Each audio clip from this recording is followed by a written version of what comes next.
Love doesn't happen overnight. The right vehicle is hard to find, but it's even harder to let go.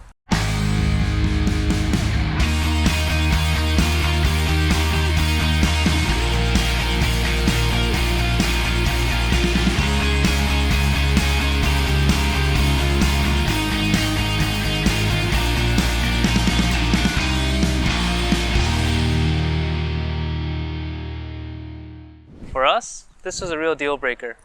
In a past video, we discussed our dilemma of whether we should cut these front bumpers on the Navajo to add recovery points, or if it was better just to keep the vehicle stock clean.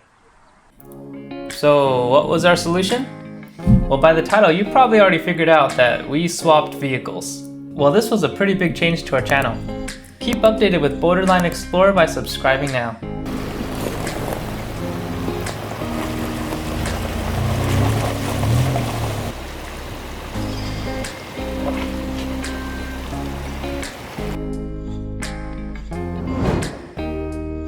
We hunted down a 1999 Land Cruiser with a rear locker.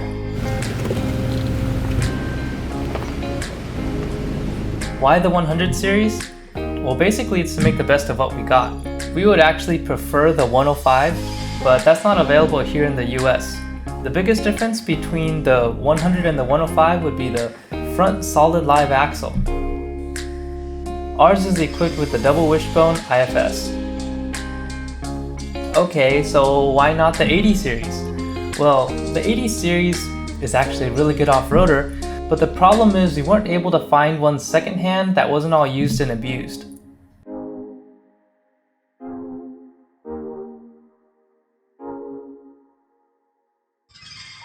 Why didn't we get something newer?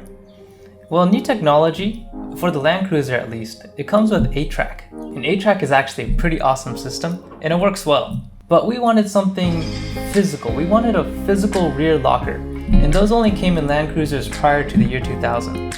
And we plan to build this thing out. What would you like to see on this Land Cruiser? Let us know in the comments below. Farewell Mazda, or Ford, if you're into that sort of thing.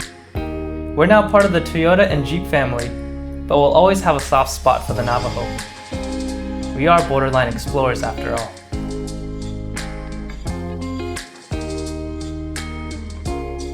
And now that it's going away, how do you feel? Kind of sad. Kind of sad.